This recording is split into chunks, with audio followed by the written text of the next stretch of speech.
नमस्कार, मैं दीपक राय काशी टाइम्स में आप सभी दर्शकों का स्वागत करता हूं। आज का हमारा विषय है शिक्षा नीति। हम आप सभी दर्शकों को बताते चले कि भारत में 34 वर्षों के बाद एक नई शिक्षा नीति आई है, जो कि एक अच्छा कदम है। और इसी के साथ यह भी माना जाता है कि अगर किसी देश में कोई बदलाव करना हो तो उसमें सबसे पहले उसकी शिक्षा नीति में बदलाव करनी चाहिए, जिसकी शुरुआत अब हो चुकी है। साथ ही साथ आज का हमारा ये प्रोग्राम जो है सभी विद्यार्थियों और उनके माता और पिता दोनों के लिए बहुत ही लाभकारी सिद्ध होने वाला है, क्योंकि इसमें शिक्षा नीति से जुड़ी सारी जानकारियां आपको अच्छे से प्राप्त हो सकेंगी। इस चर्चा में हमारे साथ इस वक्त मौजूद हैं बनारस हिंदू यूनिवर्सिटी के अरविंद शुक्ला सर, जो कि पूर्व उपाध्यक्ष छात्र संघ रह चुके हैं, और इस समय ज्योग्राफी डिपार्टमेंट में भी। सर, स्वागत है आपका काशी टाइम्स में। जी धन्यवाद। और काशी टाइम्स को बहुत बहुत बधाई। एक विषय, ऐसा विषय जो शिक्षा से जुड़ा हुआ है और जिसको लेके पूरे राष्ट्र में उत्सुकता है। इस विषय को लेके आप अभिभावकों और जो छात्रों को जागरूक करना चाहते हैं, मैं इसे आप सब को बधाई। इसी चर्चा को सर आगे बढ़ाते हुए जब हम जाते हैं नई शिक्षा नीति की ओर, तो इसमें सर आप हमारे दर्शकों को विस्तार से बताइए कि नई शिक्षा नीति है क्या। कहीं ना कहीं कुछ गार्जियन है और कुछ छात्र भी हैं जो इसको समझ नहीं पा रहे हैं, तो आप विस्तार से जानकारी दीजिए।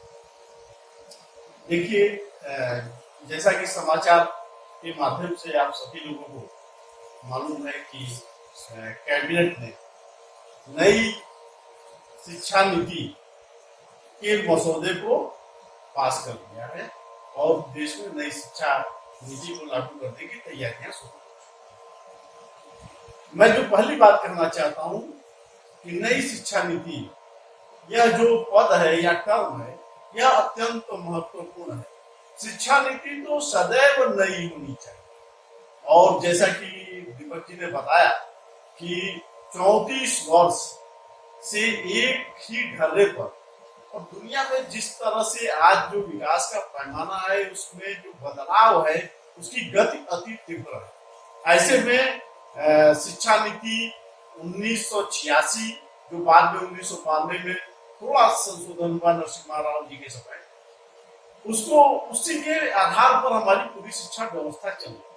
और 1991 को आप पूरे विश्व को एक टर्निंग पॉइंट मान सकते हैं, जब पूरे विश्व के इकोनॉमी में, भारत के लिए तो विशेष करके, भारत तो यूं टर्न ले लेता है, एक मिश्रित अर्थव्यवस्था से एक खुली अर्थव्यवस्था की ओर से जाते हैं। तो शिक्षा नीति एक ऐसी चीज है जो केवल और केवल किताबों से नहीं, बल्कि समग्र जीवन दर्शन से, राष्ट्र दर्शन से, राष्ट्र की नीतियों से, अर्थ नीतियों से सबको लेकर चलना, सबको दिशा देना, यह शिक्षा का काम है। तो 1992 से एक ही लगातार ढर्रे पे हम चल रहे। जो मैं जैसा कि आपने कहा कि इस शिक्षा नीति में क्या है, तो उसके संदर्भ में देखिए, जो पुराना हमारा, हम अगर माध्यमिक एजुकेशन की बात करें तो पुरानी पद्धति हमारी 10+2 की थी।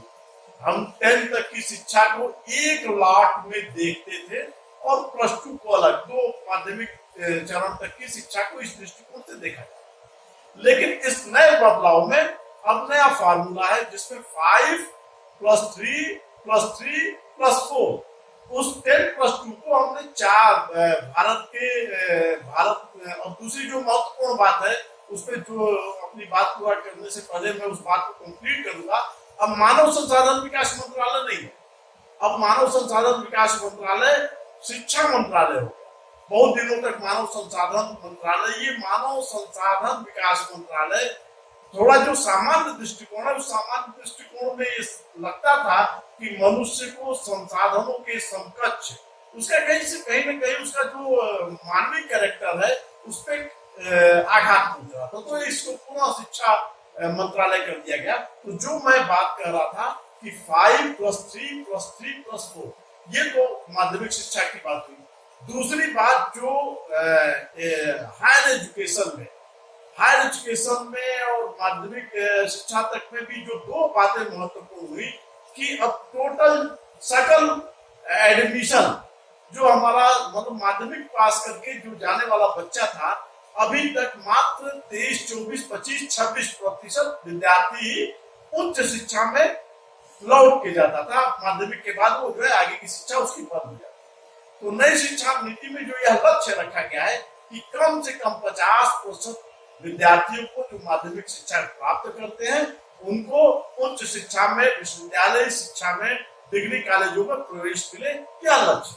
और कुल मिलाकर जो एक अत्यंत और बड़ी बात है कि जो नई शिक्षा नीति का दृष्टिकोण है या जो इसका स्वप्न है, उसमें यह है कि 3.5 करोड़ सीटों की बढ़ोतरी का एक लक्ष्य रखा गया है। तो ज्यादा से ज्यादा लोगों को शिक्षित करना, ज्यादा से ज्यादा लोगों को विश्व के आधुनिक ज्ञान से लैस करना, यह इस शिक्षा नीति में। और 2-3 जो महत्वपूर्ण बातें हैं, उसमें सबसे महत्वपूर्ण बात यह है कि आप कोई लड़का इंजीनियरिंग में या मेडिकल में एडमिशन लेता है और मेडिकल और इंजीनियरिंग में एडमिशन लेने के बाद किसी परिस्थितियों के कारण, परिवार की परिस्थितियों के कारण, आर्थिक कारणों से या अपने स्वयं के किसी शारीरिक अक्षमता के कारण यदि बीच में वो अपनी पढ़ाई छोड़ देता है तो इसके पहले वो खाली हाथ में होता है, उसके पास कोई डिग्री नहीं होती। अब इस नई व्यवस्था में यदि वो 1 साल भी पढ़ाई करता है तो उसको सर्टिफिकेट कोर्स मिलेगा। यह बहुत बड़ा है, उसके मनोबल को बनाए रखना, इसको सामान्य न समझा जाए। 2 साल का करता है तो उसको डिप्लोमा मिलेगा, 3 साल करता है तो उसको डिग्री मिलेगा। तो ये जो उसके मनोबल को बनाए रखना और आगे चल के कि हमने जो अपना समय दिया है या हमारे गार्जियन ने जो उसमें निवेश किया है वह किसी भी रूप में पूरी तरह से फेल नहीं हुआ, या उसके मनोबल को बनाए रखना। और मल्टीपल इसको जो मल्टीपल एग्जिट और मल्टीपल एंट्री की ये जो व्यवस्था है, इसकी सर्वत्र प्रशंसा हो रही है। और मैं समझता हूँ जो छात्र हैं, जो गार्जियन है, इस बात को लेकर बहुत उत्साहित। दूसरी जो बात मैं कहना चाहता था कि नई शिक्षा नीति में अब कई संस्थाएं हैं जो हमारी शिक्षा व्यवस्था को नियंत्रित करती हैं। जैसे CSIR है, वो विज्ञान की शिक्षा को नियंत्रित करता है। इंस्टीट्यूट ग्रांट कमीशन है, वो नियंत्रित करता है।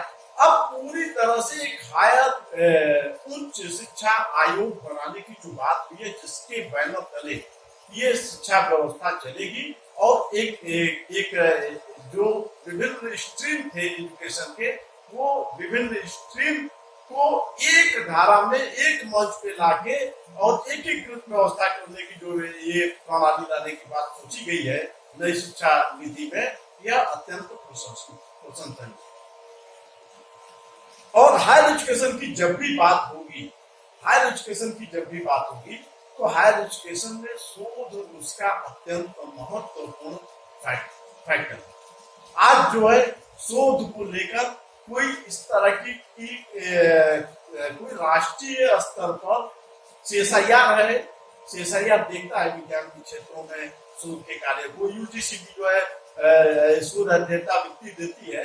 लेकिन शोध को बढ़ावा देने के लिए दुनिया में शोध के क्या दृष्टिकोण चल रहे हैं, शोध के नए विचारों से नए विद्यार्थियों को अवगत कराने के लिए पुरानी शिक्षा नीति में इस तरह की कोई व्यवस्था नहीं थी। लेकिन इस बार जो है नई शिक्षा नीति पे इस विषय को लेकर बड़ी गंभीरता से सोचा गया है। माध्यमिक एजुकेशन में आप जो सबसे महत्वपूर्ण विषय है, हम बनारस के लोग सारे लोग जानते हैं, भारतेंदु जी ने कभी कहा था कि निज भाषा उन्नत है सब उन्नत को मूल, अभिन्न निज भाषा ज्ञान के मिटत नहीं को सूर। तो जो प्राथमिक एजुकेशन में मातृभाषा के में देने की जो बात हुई है, ये अत्यंत महत्वपूर्ण है। जो भी मातृभाषा जो विद्यार्थी समझता है उसमें उसको एजुकेट किया जाए, तो ये जो मातृभाषा में जो बोध आता है वो अन्य भाषा में नहीं आ सकता है। इसी में सर जो मातृभाषा और स्थानीय भाषा की बात की जा रही है, इसमें सर ये हमारे दर्शक जानना चाहते हैं कि क्या इससे आप संतुष्ट हैं? जो मातृभाषा या स्थानीय भाषा में जो बच्चों को पढ़ाई कराई जाएगी इस समय, उसमें क्या आप स्कोप देखते हैं, उसको किस तरह से आप देखते हैं? देखिए, मेरे संतुष्ट और असंतुष्ट का सवाल ही नहीं। यह तो एक ऐसा नीतिगत फैसला है जो उस बच्चे को संतुष्ट करेगा। आज बच्चों के ऊपर दूसरी भाषा में, जो उसकी भाषा मातृभाषा नहीं है, मातृभाषा का तात्पर्य हम सब लोग जानते हैं जिस भाषा में बच्चा बोलना सीखता है। अब जो जिस भाषा में उसने बोलना सीखा, जिस भाषा में उसने समाज से, परिवार से संवाद करना सीखा, अब पढ़ाई की दूसरी भाषा हो गई। तो ऐसे में बच्चे के व्यक्तित्व के ऊपर आघात पहुंचता था।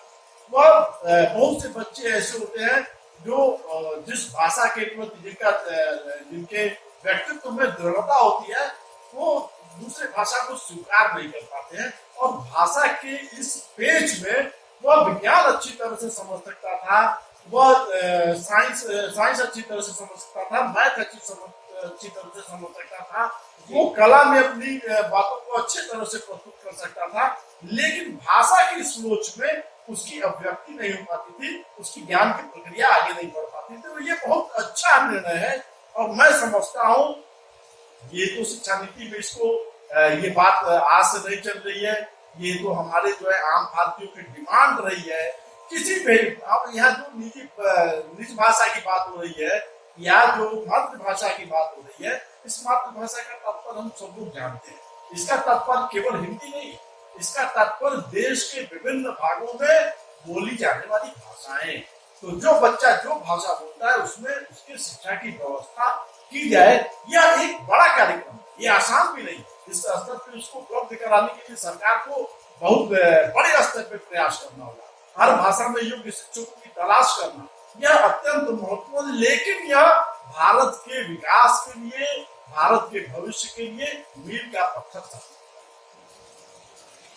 जब सर स्थानीय भाषा और निजी भाषा की जब बात करते हैं तो उसमें क्या माना जाए कि सरकारें स्थानीय भाषा के आधार पर आने वाले समय में रोजगार मुहैया युवाओं को कराएंगे, क्या ये समझ जा सकता है?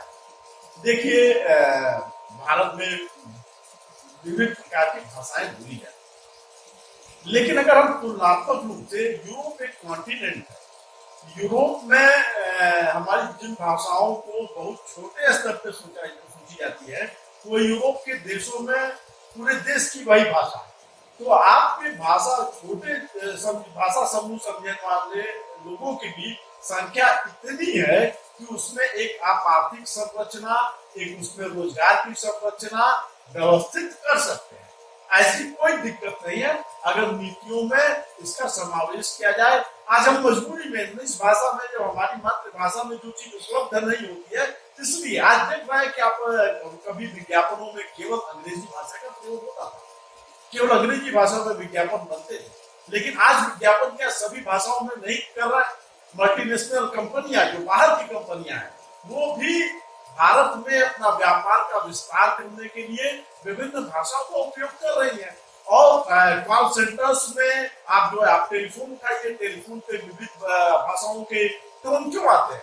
तो ये भाषाएं धीरे धीरे अपना स्थान बना भी रही हैं और ये नई शिक्षा नीति ने इस बात को और जोरदार ढंग से एक आधार प्रस्तुत किया है और सभी भाषा भाषियों के लिए रोजगार की व्यवस्था की जा सकती है। इसमें कोई कठिनाई नहीं है। मैं समझता हूँ कि भाषा का स्वाभिमान बढ़ेगा, भाषा में जब आत्मगौरव बढ़ेगा। आज लोगों को लगता है कि विज्ञान के लिए अंग्रेजी जरूरी है, लेकिन दुनिया के तमाम उदाहरण है, दुनिया के तमाम ऐसे देश हैं जिन्होंने अंग्रेजी से कोई वास्ता नहीं रखा और दुनिया में विज्ञान के क्षेत्र में वह आश्चर्यजनक प्रगति कर रहा है। और मुझे विश्वास है भारत भी अपने विभिन्न भाषाओं के माध्यम से गणित के क्षेत्र में, विज्ञान के क्षेत्र में उन्नति करेगा, आधुनिक तकनीकी के क्षेत्र में उन्नति करेगा। और इस संदर्भ में सरकार ने कमर कसा है और जनता भी कमर कसने की तो परिणाम मिलेगा। ऐसे में सर एक अगला सवाल ये आता है कि जो शिक्षा नीति में रुचि की बात करी गई कि विद्यार्थियों को रुचि के आधार पर पढ़ाई कराई जाएगी, उसको आप किस नजरिए से देखते हैं? वो सही है या गलत? देखिए, किसी भी शिक्षण संस्था को यदि शिक्षण संस्था और एक बंद व्यवस्था में अंतर होना चाहिए। एक पाठ्यक्रम होता है, पाठ्यक्रम के अतिरिक्त भी जो मानव मन की हलचल है उसको कैसे, जो उसकी भीतर की रचनात्मकता है, मैं समझता हूँ कि म्यूजिक और कला जैसी चीजों को एक हर पाठ्यक्रम के साथ जो जोड़ने का प्रयास है और ये रचनात्मकता देने का प्रयास है। ऐसा नहीं कि विज्ञान ही पढ़ाई है, ऐसा नहीं है कि केवल जो है गणित ही पढ़ाई है। जीवन में जो मनुष्य जिस तरह से सोचता है और कलात्मक जो उसकी अभिव्यक्तियां हैं, उन अभिव्यक्तियों को भी अवसर मिलना चाहिए। तो रुचि उत्पन्न करना, रुचि उत्पन्न करने का तात्पर्य यह है कि विद्यार्थी की रुचि को समझा जाए और जो भी उसको रुचिकर लगे उस रुचिकर के हिसाब से पाठ्यचर्या की जो बात हुई है, उस बात हुई कि नई पाठ्यचर्या नेशनल करिकुलम फ्रेमवर्क नए रूप में आएगा और नए जो है पाठ्यचर्या का निर्माण होगा, तो पाठ्यचर्या में इन चीजों को स्थापित किया जाएगा। हम आखिर हिंदी में कहानियां क्यों जो है लाते हैं? इसलिए लाते हैं कि बच्चों को रुचिकर लगे। गणित के सवाल को भी इस रूप में कि जैसे लगता है कि दुकानदार ने इतना दिया और जो है बच्चे ने इतना दिया तो इतना सामान, तो ये रुचि, बिना रुचि के तो शिक्षा व्यवस्था चल नहीं सकती। अध्येता वृत्ति एक बहुत ऊपर की चीज है, लेकिन जो प्रारंभिक शिक्षा है, जो माध्यमिक शिक्षा है, उसमें रुचि को ध्यान रखने की जो बात नई शिक्षा नीति में की गई है वह अत्यंत महत्वपूर्ण है। और इसको जो है मैं समझता हूँ सरकार इस विषय पे विभिन्न कमेटियों का गठन करेगी कि कैसे शिक्षा व्यवस्था को और पाठ्यक्रमों को और रुचिकर बनाएगा। इसमें सर जो रुचि की बात कही गई है, इसमें कहीं ना कहीं माता और पिता ये चिंतित हैं कि विद्यार्थी अगर मान लीजिए जैसे आप संगीत की बात किए या कला की बात किए, तो अगर कोई विद्यार्थी कला या संगीत में रुचि रखता है तो कहीं उसी रुचि के अभाव में उसका बाकी अध्ययन जो गणित है, विज्ञान है, उसमें कमी ना आ जाए उसके ज्ञान में। ये माता और पिता को काफी चिंता सता रही है आज के इस रूप में। आप क्या कहना चाहेंगे इस बारे में? देखिए, आज जो एक रोजगार का सवाल है, ऐसे में हर माता पिता यह चाहता है कि मेरा बेटा गणित पढ़े, विज्ञान पढ़े और इन विषयों के माध्यम से वो डॉक्टर बने, इंजीनियर बने। लेकिन दूसरे विषय को भी ध्यान रखने की जरूरत है। सबसे पहले कि वो मनुष्य बने, और जब उसको मनुष्य बनाने की जगह केवल जब लक्ष्य उसके जीवन का प्रारंभ ही डॉक्टर बनाने से होता है या इंजीनियर से बनाने से होता है, तो ऐसे बहुत से बच्चों के उदाहरण है, समाचार पत्रों में आते रहते हैं। इस पे यशपाल कमेटी का निर्माण हुआ, IIT में लड़के आत्महत्या करने लगे। ठीक है, वो लड़के इंटेलिजेंट थे, ब्रिलियंट थे, लेकिन गणित में वो अच्छा परफॉर्म कर रहे थे, लेकिन उनकी रुचि नहीं थी। वो अपने रुचि के धारा से, तो बहुत सी आत्महत्या की घटनाएं हैं। तो ये माता पिता को भी समझना होगा कि बच्चों को के रुचि के अनुसार उसको जो पढ़ाई का अवसर देना चाहिए। और व्यक्तित्व का संपूर्ण विकास तभी होता है जो आपके मन के भीतर हो, आपके आत्मा के जो भीतर हो, उसको विस्तार प्राप्त करने का अवसर मिले। और मैं समझता हूँ कि नई शिक्षा नीति इस दिशा में, इसीलिए संगीत और कला की बात जो मैंने कही इसीलिए कही कि रुचि को ध्यान रखें। अगर मैं तो समझता हूँ कि नई शिक्षा नीति में इन चीजों का भी समग्रता से देखा जाए तो कहीं न कहीं जो आप जो 1 साल और 2 साल और 3 साल पे जो है डिग्री, डिप्लोमा, सर्टिफिकेट कोर्स देने की बात है, तो अगर किसी की जो है रुचि कहीं से मुड़ जाता है या दूसरे कोर्स में जाने की जो स्वतंत्रता है, जो क्रेडिट सिस्टम की बात की गई है कि आप एक कोर्स में चल रहा है, पढ़ाई कर रहा है, और अगर आपको लगता है कि हमें दूसरा कोर्स करना चाहिए तो आप बीच में छोड़ के जा सकते हैं और पुनः वापस आ सकते हैं। तो ये रुचि से जुड़ा हुआ भी सवाल है, कैरियर से जुड़ा तो है ही, रुचि से भी। मान लीजिए कोई एक विद्यार्थी है जिसको म्यूजिक में एडमिशन नहीं मिला, वो आर्ट्स फैकल्टी में एडमिशन लेता है, लेकिन अगले साल उसको म्यूजिक में एडमिशन मिल जाता है, तो म्यूजिक में जाए, म्यूजिक के अपने कोर्स को पूरा करे और पुनः महसूस करता है कि कल मुझे जो आर्ट्स के कोर्स को पूरा करना है तो अपने आ सकता है। तो इस बात को, रुचि को पूरी तरह से रखा गया है। और जिस तरह का हमारे भारतीय संविधान में जो प्रावधान है मनुष्य के गरिमा के संरक्षण की जो व्यवस्था है, नई शिक्षा नीति में जो रुचि की बात की गई है उसी को दृष्टिगत करके रखा गया है। गार्जियंस में भी बदलाव हो रहे हैं। आज बहुत से गार्जियंस हैं जो बच्चों पे दबाव नहीं डाल रहे, बच्चों से ये कह रहा है कि आप जो पढ़ना चाहते हो बेटा, जो तुमको लगे कि जिसमें तुम जिस क्षेत्र में जाना चाहते हो, और ये बदलाव हो रहा है धीरे धीरे। मुझे लगता है कि जो रोजगार का थोड़ा सा उतार चढ़ाव है, उस उतार चढ़ाव के कारण गार्जियंस में भी मानसिक दबाव है, लेकिन नई शिक्षा नीति जो जिस तरह का ढांचा खड़ा करने जा रही है, मैं समझता हूँ उससे विद्यार्थी से लेके अभिभावकों तक के भी मन में बदलाव। नई शिक्षा नीति की सर जब बात होती है तो इसमें कहीं ना कहीं छोटा वर्ग हो या बड़ा वर्ग हो, हर विद्यार्थी को शिक्षा से जोड़ने और तकनीक से जोड़ने की बात कही जाती है। तो इसमें कहीं ना कहीं सर प्राइवेट स्कूल जो शिक्षा माफिया बने बैठे हैं आज के समाज में, इस पर कैसा प्रभाव पड़ेगा? क्या सरकार इनकी फीस पर नियंत्रण कर सकेगी? सरकारी स्कूलों के आधार पर उनकी फीसों को तय किया जाएगा ये, या वो अपने मनमाने तरीके से ही विद्यार्थियों से फीस वसूला करेंगे? इस पर आप जरा बताइए। देखिए, सरकार का काम है कि जैसे कि अनिवार्य शिक्षा अधिनियम, आज जो शिक्षा जो मौलिक अधिकार है 14 वर्ष तक के बच्चों का, उसको बढ़ा के सरकार ने 18 वर्ष कर दिया। तो मुझे लगता है कि 18 वर्ष तक के विद्यार्थी को सरकार यह व्यवस्था दे रही है कि अगर आप निःशुल्क शिक्षा प्राप्त करना चाहते हो तो हम व्यवस्था करने के लिए तैयार हैं। लेकिन जो एक कॉम्पिटिटिव एक डिमांड बन गया है इस पढ़ाई पे, इस चीज को भी नई शिक्षा नीति में कहीं न कहीं से तोड़ने का प्रयास हुआ है कि इस व्यवस्था को इस तरह की एक जिसे कहे कि अंधी प्रतिस्पर्धा, उस प्रतिस्पर्धा में जो जीवन का लक्ष्य है, जो मानव बनने का लक्ष्य है, वह कहीं भूल न जाए, इस बात को नई शिक्षा नीति में रखा गया। तो 18 वर्ष तक जो अनिवार्य शिक्षा 14 वर्ष से बढ़ाकर नई शिक्षा नीति में 18 वर्ष तक करने की जो बात रखी गई है, यह जो लोगों से निजी स्कूलों के माध्यम से या शिक्षा के अन्य संस्थानों के माध्यम से जो व्यवसायीकरण किया जा रहा है, जो व्यापारीकरण किया जा रहा है, उसको जो है खंडित करने के दिशा में यह एक अच्छा प्रयास है। लेकिन आप जो सवाल पूछ रहे हैं, मैं समझता हूं कि इसके लिए लोगों को अपने मानस में बदलाव ले आना चाहिए। आज प्राइमरी स्कूल्स में भी बेहतर टीचर आ चुके हैं। एक JRF लड़के, PhD लड़के आज प्राइमरी स्कूल में पढ़ाई कर रहे हैं। प्राइवेट स्कूलों में आपको नहीं मिलेंगे। प्राइवेट स्कूलों में जो है सामान्य डिग्री धारक है, वो प्रशिक्षित भी नहीं है, शिक्षा प्रशिक्षित भी नहीं है, उसके पास BEd की भी डिग्री नहीं है। लेकिन लोग जो चमक धमक पे जा रहे हैं, तो अब जो सरकार ने अभी उत्तर प्रदेश में भी जो प्राइमरी स्कूल में कायाकल्प योजना चल रही है, आप जाके देख सकते हैं। आज प्राइमरी स्कूल में भी बहुत दीवारों पे बच्चों को लुभाने वाली आकर्षक पेंटिंग है।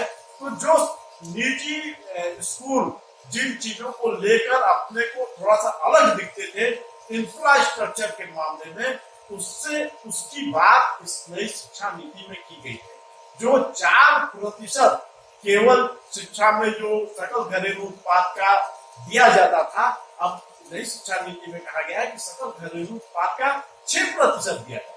तो मुझे लगता है जब इस 6% को हम नई शिक्षा नीति में दिया जाएगा, तो आज जो आप कहते थे प्राइमरी स्कूल का मतलब कि जो है टाट की पट्टी, इधर के टाट पट्टी नहीं रह गया, हर स्कूलों में बेंच उपलब्ध है। लेकिन आज हम जो प्राइवेट स्कूल, बड़े बड़े प्राइवेट स्कूल, पूंजीपतियों के जो बड़े बड़े स्कूल है, उससे कम्पीट करने की स्थिति में आ गए। और दूसरा जो आज दूसरी बात जो मैं कहना चाहता हूँ, ये प्राइवेट स्कूल तो हमेशा विकल्प के रूप में, IITs का कोई विकल्प नहीं बन पाया, उनके पीछे लोग एम्स के कोई विकल्प नहीं बन पाया, BHU के मेडिकल कॉलेज का कोई विकल्प नहीं बन पाया। जो सरकारी संस्थान है, जो हमारे जो मैनेजमेंट के संस्थाएं हैं, ऑल इंडिया मैनेजमेंट की जो हमारी संस्थाएं हैं, उन संस्थाओं का कोई विकल्प क्या बन पाया क्या? तो अब मेरा कहना है कि ये एक वैकल्पिक रूप में अगर कोई संस्था चल रही है तो उस पर हमारा एतराज नहीं है। सरकार का व्यवस्था होना चाहिए कि सरकार एक प्रतिभाशाली विद्यार्थी के लिए एक अच्छा वातावरण, एक अच्छी शिक्षा व्यवस्था उपलब्ध करावे। और मैं समझता हूँ इस संदर्भ में नई शिक्षा नीति और भारत, ऐसे में जब सब सरकारी और प्राइवेट स्कूलों की जब हम बात करते हैं, तो आज के हमारे समाज में इंग्लिश बोलने और इंग्लिश सीखने की जो प्रथा चल रही है, प्राइवेट स्कूलों में ज्यादातर इंग्लिश स्पीकिंग पर ज्यादा फोकस किया जाता है। तो आप सरकारी स्कूलों को किस तरीके से देखते हैं कि क्या सरकारें उसमें कुछ बदलाव लाएंगी या फिर वो उसी तरह से चलेंगे जैसे कि आज हिंदी भाषा के हिसाब से ही सरकारी स्कूलों में पढ़ाई कराई जाती है? आप देखिए, अगर अंग्रेजी का वर्चस्व टूटेगा, जो मातृभाषा की बात की गई है, अंग्रेजी का वर्चस्व टूटेगा तो शिक्षा का व्यापारीकरण भी रुकेगा, शिक्षा का बाजारीकरण भी रुकेगा और शिक्षा पूंजी के चंगुल से बचकर आम आदमी के लिए उपलब्ध होगी। और मैं समझता हूँ और रोजगार की संरचना में जब मातृभाषा जिस दिन जुड़ जाएगी, ये कॉन्वेंट स्कूल सिस्टम या प्राइवेट स्कूल सिस्टम या अंग्रेजी आधारित जो शिक्षा व्यवस्था है, जो लोगों को बाजारवादी शिक्षा व्यवस्था की ओर आकर्षित करती है और सरकारी शिक्षण संस्थाओं को लोग ये दृष्टि से देखते हैं, तो मानसिकता बदलेगी। ऐसे में सर हमारा आखिरी सवाल आपसे ये कि जो डाटा बैंक की बात कही गई है शिक्षा नीति में, वो क्या है, हमारे दर्शकों को बताइए। क्रेडिट सिस्टम के संदर्भ में और डाटा बैंक के बारे में मैंने उसका उल्लेख आपको जो है आपसे किया है, वह एक अत्यंत महत्वपूर्ण है। अत्यंत महत्वपूर्ण इस दृष्टि से है कि पहली बात कि वह उन विद्यार्थियों के ऊपर, मैंने पहले ही कहा कि एक मरहम की तरह काम करेगा, जिनके सामने जीवन में कोई ऐसी परिस्थिति उत्पन्न होती है कि उसको वापस लौटकर जाना। जीवन के परिस्थितियों का निर्धारण कोई सरकार नहीं कर सकती, वो परिस्थितियां आती है, लेकिन सरकार उन परिस्थितियों को सरकार ने समझा और जो बच्चे का या विद्यार्थी का या छात्र का जो निवेश है समय के रूप में, जो निवेश है उस समय के निवेश का मूल्यांकन किया गया है नई शिक्षा नीति में और उसके आधार पे सर्टिफिकेट कोर्स एक वर्ष पर, अगर एक वर्ष भी पूरा किया है तो सर्टिफिकेट कोर्स मिलेगा, अगर 2 वर्ष किया है तो डिप्लोमा मिलेगा, 3 वर्ष किया है तो डिग्री मिलेगा। यह मैं समझता हूँ कि विद्यार्थियों के मनोबल को और जो आत्महत्या की प्रवृत्तियां जागृत हुई है हमारे उच्च शिक्षण संस्थानों में, विद्यार्थियों के आत्महत्या का दर बढ़ा है, जिसको लेकर यशपाल कमेटी बैठ गई थी इस देश में, तो ये प्रवृत्ति पे एक आघात होगा, वह प्रवृत्ति टूटेगी और इसे मैं बहुत ही सकारात्मक रूप से देखता हूँ। आशा करते हैं कि शिक्षा नीति पर हमारे दर्शकों को ज्यादा से ज्यादा जानकारी मिली होगी। हमारे साथ बातचीत करने के लिए सर आपका बहुत बहुत धन्यवाद। धन्यवाद। और मैं काशी टाइम्स को बधाई देता हूँ कि आपने मुझे जो बातें लोगों के बीच में जानी चाहिए, विशेष करके छात्रों के बीच में जानी चाहिए, अभिभावकों के बीच में जानी चाहिए, इसको लेकर आपने एक अच्छा प्रयास किया है। बहुत से लोग नई शिक्षा नीति के बारे में अवगत नहीं है, आपके इस संस्करण के माध्यम से लोग नई शिक्षा नीति के बारे में बहुत विस्तृत तो बहुत बड़ा डॉक्यूमेंट हो सकता है, लेकिन ये एक संक्षिप्त रूप में जो बातें आनी चाहिए आपने प्रश्नों के माध्यम से लोगों के बीच में पहुंचाया है। मेरे तरफ से काशी टाइम्स को और सभी श्रोताओं को बहुत बहुत धन्यवाद सर। आशा करते हैं कि आपको बहुत ही अच्छा लगा होगा आज का हमारा ये प्रोग्राम। हमारे चैनल को लाइक करें, सब्सक्राइब करें और शेयर करें। Thank you.